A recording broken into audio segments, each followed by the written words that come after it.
پہلے ہی یہ مکمل طور پہ جوڈیشری کو تباہ اور پوری طرح جو ہے اس پر قابض ہوئے ہے، لیکن اب مزید جو نظر آ رہی ہے، اب یہ نہ صرف عدالتوں پر ڈومیننس ہے بلکہ وہ عدالتوں کو آپس میں تقسیم کرنے میں، آپس میں لڑانے میں یہ پوری سازش ہو رہی ہے۔ لہٰذا اب وکلا کے لیے بہت ہی آزمائش کن دور آ رہا ہے، کیونکہ اگر عدالتیں نہیں ہیں یا عدالتیں آپس میں لڑ رہی ہیں، عدالتیں سے آپ ریلیف نہیں لے سکتے، عدالتوں کے فیصلے نہیں مانے جائیں گے اور اسی جھگڑے میں وقت گزر جائے گا تو وکیل کی جسٹیفیکیشن ختم ہو جاتی ہے۔ یہ افسوسناک بات ہے کہ اس وقت جو اپنے آپ کو حکومت کہتی ہے وہ در حقیقت حکومت نہیں ہے، بلکہ یہ صرف ان کے جو ہیں کٹ پتلیاں ہیں اور وہ کٹ پتلیوں کے طرح ناچتے ہیں ان کے سامنے۔ یہاں تک کہ وہ کہتے ہیں کہ ہم آئینی ترمیم لانا چاہتے ہیں اور ان میں سے کسی کو نہیں پتہ وہ کون سی ترمیم ہے، کہاں پر کس نے بنائی ہے، کب لے کے آنی ہے، کس جگہ مینوفیکچر ہو رہی ہے۔ اب وہ بلاول نے کلیم کیا ہے کہ اس کو کوئی ڈرافٹ دیا گیا ہے، دکھایا گیا ہے، اس کے نتیجے پہ اس نے چند ایک باتیں جو لیک کی، جو جس بنیاد پر یہ ریزولوشن بنا ہے، وہ بلاول اپنی پرسوں کی جو کوئی پریس کانفرنس ہے، یہ جو بھی ہے، اس میں انہوں نے جو باتیں ڈسکلوز کی ہیں اس سے ہم یہ لے رہے ہیں کہ یہ کچھ ہونے جا رہا ہے، ورنہ ہمیں تو کوئی نالج ہی نہیں ہے۔ یعنی دنیا میں کہیں نہیں ہوتا جہاں ملک میں آئین میں جو ہے وہ امینڈمنٹ ہونے جا رہی ہو تو وکلا کو، بار ایسوسیشنز کو، بار کونسلز میں کو کانفیڈنس میں نہ لیا جائے جو کہ قانون کے رکھوالے ہیں۔ ان کو پوچھے بغیر، ان کو دکھائے بغیر، سنائے گئے، سمجھائے بغیر آپ ملک کے اندر آئینی ترامیم لے کے آ رہے ہیں۔ اور بہرحال جو کچھ بھی اس وقت تک لیک ہوا ہے، میں اس کے حوالے سے عرض کرتا ہوں جو باتیں اور آئی ہیں، یہ بنیادی طور پہ عدالتوں کا ڈھانچہ بالکل ختم کرنا چاہتے ہیں۔ آپ نے پہلے ہی 1 سال میں دیکھ لیا کہ عدالتی نظام جو ہے پوری طرح درمہرم ہو چکا ہے، عدالتیں آپس میں لڑ رہی ہیں، جو کانسٹیٹیوشنل بینچز ہیں وہ اپنی مرضی سے چل رہے ہیں، چیف جسٹسز جو ہیں بالکل بے معنی ہو کے رہ گئے ہیں، آفس جتنے بھی ہیں جوڈیشل آفیسز وہ بھی بے معنی ہو کے رہ گئے ہیں۔ تو یہ 1 سال سے یہ ڈرامہ چل رہا ہے۔ اب 27ویں، ابھی 26ویں ترمیم پر فیصلہ ہونا باقی ہے سپریم کورٹ کا۔ آپ نے دیکھا ہوگا کہ ابھی تو اس کی ابتدا ہوئی ہے، ہم نے اس میں موقف یہ لینا ہے کہ یہ فل کورٹ سنیں، وہ فل کورٹ جو کہ 20-21 اکتوبر 2024 میں تھی، یعنی اس کے 17 ججز، ان میں سے ایک چلا گیا ہے، ریٹائر ہو گیا، باقی 16 جج بیٹھ کے سنیں کہ یہ آیا جائز ہے کہ نہیں، بنیادی سٹرکچر کے خلاف ہے کہ نہیں، بنیادی فیچرز کے خلاف ہے کہ نہیں، جو بظاہر ہے۔ اب یہ جو کانسٹیٹیوشنل بینچ بنایا ہے وہ اس کو بہرحال لمبا کیے جا رہا ہے۔ چلیے پہلے تو چلو ڈے بائی ڈے یہ کیس سنا جا رہا تھا، اب آپ نے دیکھا ہوگا کہ ایک دم اس کو پوسٹ پون کر دیا ہے۔ اب 10 تاریخ ہے، نظر یہ آ رہا ہے کہ اس کو بھی آگے لے جائیں گے۔ اس کے پیچھے جو سازش ہے وہ بڑی واضح ہو چکی ہے۔ انہیں روک دیا گیا کہ اب مزید اس کی ہیئرنگ نہ کرو، ہم 27ویں ترمیم لے کے آ رہے ہیں، اس لیے اب اس کو روک دو۔ پھر اس کے بعد کہیں گے کہ اب 26ویں ترمیم پہ بات ہی نہیں ہو سکتی، اب تو 27ویں آ چکی ہے۔ انہیں چونکہ روک دیا گیا ہے، پہلے تو 1 سال لگایا کیس لگانے میں، کیسز ہم نے تب فائل کیے ہوئے تھے، جنوری میں جا کے انہوں نے لگا کے اس کو ایڈمٹ کرنے کے بعد کہا 3 ہفتے بعد لگائیں گے، اور اس کے بعد اس کی باری آئی ہے اکتوبر میں آ کے۔ تو پہلے ہی یہ مکمل طور پہ جوڈیشری کو تباہ اور پوری طرح جو ہے اس پر قابض ہوئے ہے، لیکن اب مزید جو نظر آ رہی ہے، اب یہ نہ صرف عدالتوں پر ڈومیننس ہے بلکہ وہ عدالتوں کو آپس میں تقسیم کرنے میں، آپس میں لڑانے میں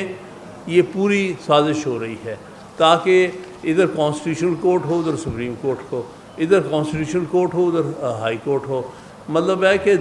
2 قسم کے نظام ایک وقت میں چلیں تاکہ کسی کا بھی فیصلہ مانا نہ جائے، تاکہ بے معنی ہو کے رہ جائیں، صرف وہی جو ان کو آرڈر آئے گا وہ کر دیا جائے گا اور یہ عدالتیں آپس میں لڑیں گی۔ نتیجہ کیا ہوگا؟ لوگ، پاکستان کا عوام جو ہے ان کے بنیادی حقوق ختم ہو گئے، ان کے لیے کوئی ریلیف کا رسہ ہی نہیں بچے گا۔ لہٰذا اب وکلاء کے لیے بہت ہی آزمائش کن دور آ رہا ہے، کیونکہ اگر عدالتیں نہیں ہیں یا عدالتیں آپس میں لڑ رہی ہیں، عدالتیں سے آپ ریلیف نہیں لے سکتے، عدالتوں کے فیصلے نہیں مانے جائیں گے اور اسی جھگڑے میں وقت گزر جائے گا، تو وکیل کی جسٹیفیکیشن ختم ہو جاتی ہے، وکیل کا کوئی معنی ہی نہیں رہتا، پروفیشن جو ہے وہ اندر سے تباہ ہو جاتا ہے، کیونکہ ہمارا مقصد ہی صرف لوگوں کو انصاف دلانا ہے۔ جب ملک میں انصاف کا نظام ہی درم برم ہو جائے گا، ملک میں کوئی انصاف کا نظام ہی نہیں رہے گا، تو پھر اس صورت میں ہمارا کوئی فنکشن نہیں۔ یہ جد و جہد نہ صرف ملک بچانے کی ہے، عدلیہ بچانے کی ہے، بلکہ ہمارے پروفیشن بچانے کی بھی یہ جد و جہد ہے، تاکہ ہماری جسٹیفیکیشن رہے، تاکہ ہم قوم کی کوئی خدمت کر سکیں، ان کو انصاف دلا سکیں۔ یہ ساری چیز جو ہے یہ ختم کرنے کو۔ دوسری بہت بڑی سازش جو ہو رہی ہے، کیونکہ NFC ایوارڈ آیا ہوا اور 18ویں ترمیم جو کی تھی، اس میں ایک بہت بڑی چیز تھی کہ اس نے صوبوں کو خود مختاری دی تھی، ان کو NFC میں حصہ دیا گیا تھا تاکہ صوبے اپنے معاملات چلا سکیں۔ اس ساری چیز کو انڈو کرنا چاہتے ہیں، کیونکہ ہماری اور یہ افسوسناک بات ہے کہ اس وقت جو اپنے آپ کو حکومت کہتی ہے وہ در حقیقت حکومت نہیں ہے، بلکہ یہ صرف ان کے جو ہے کٹ پتلیاں ہیں، اور وہ کٹ پتلیوں کے طرح ناچتے ہیں ان کے سامنے۔ تو اس لیے میں سمجھتا ہوں یہ، اور ہماری بار ایسوسیشنز جو ہیں، اور امید ہے کہ انشاءاللہ ہماری آنے والی بار کونسل بھی، ان میں بھی یہ ہمت اور قوت ہوگی کہ ان کے سامنے کھڑے ہو سکیں اور ہماری تحریک چلائی جا سکے، کیونکہ اس سے قبل جو کچھ بار ایسوسیشنز کر رہی ہیں، اور خاص طور پہ پاکستان بار کونسل اور سپریم کورٹ بار، جو کہ پپٹ کا رول ادا کر رہی تھی پچھلے سال سے، اور 26ویں ترمیم کو جسٹیفائی کر رہے ہیں، 27ویں ترمیم کو پہلے سے ویلکم، ان کو پہلے سے پتہ چل گیا تھا کہ 27ویں ترمیم آ رہی ہے اور کیا آ رہی ہے، ہم ریٹائرمنٹ ایج بڑھائیں گے، ہم یہ کریں گے، ہم وہ کریں گے۔ تو ورنہ وکلاء کا پروفیشن ہمیشہ انڈیپینڈنٹ پروفیشن رہا ہے، یہ پہلی دفعہ ہمارے ہاں وہ ایلیمنٹ ڈالے گئے ہیں جو کہ ان کے سپوکس پرسن بنے ہوئے ہیں۔ اس لیے میں کنکلوڈ کرتے ہوئے عرض کروں گا کہ ہم ان مقاصد کے لیے، جیسے صدر صاحبان نے کہا ہے، ہم بالکل کھڑے ہیں، جد و جہد کریں گے، اور جب تک ہم آئین کو اس شکل میں بحال نہیں کر لیتے جو کہ 26ویں ترمیم سے پہلے تھا، عدالتوں کو ایک دفعہ پھر آزاد نہیں بنا لیتے، اور جب تک پھر اس ملک میں قانون کی حکمرانی نہیں ہوئے، ہم آرام سے اور خاموشی سے نہیں بیٹھیں گے۔ بہت بہت شکریہ۔ اور یہ افسوسناک بات ہے کہ اس وقت جو اپنے آپ کو حکومت کہتی ہے وہ در حقیقت حکومت نہیں ہے، بلکہ یہ صرف ان کے جو ہے کٹ پتلیاں ہیں، اور وہ کٹ پتلیوں کے طرح ناچتے ہیں ان کے سامنے۔ تو اس لیے میں سمجھتا ہوں یہ، اور ہماری بار ایسوسیشنز جو ہیں، اور امید ہے کہ انشاءاللہ ہماری آنے والی بار کونسل بھی،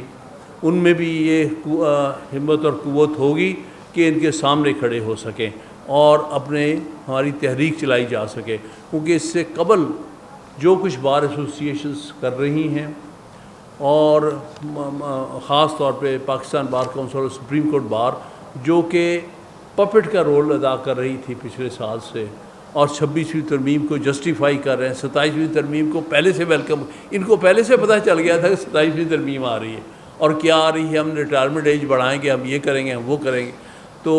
ورنہ وکلاء کا پروفیشن ہمیشہ انڈیپینڈنٹ پروفیشن رہا ہے، یہ پہلی دفعہ ہمارے ہاں وہ ایلیمنٹ ڈالے گئے ہیں جو کہ ان کے سپوکس پرسن بنے ہوئے ہیں۔ اس لیے میں کنکلوڈ کرتے ہوئے عرض کروں گا کہ ہم ان مقاصد کے لیے، جیسے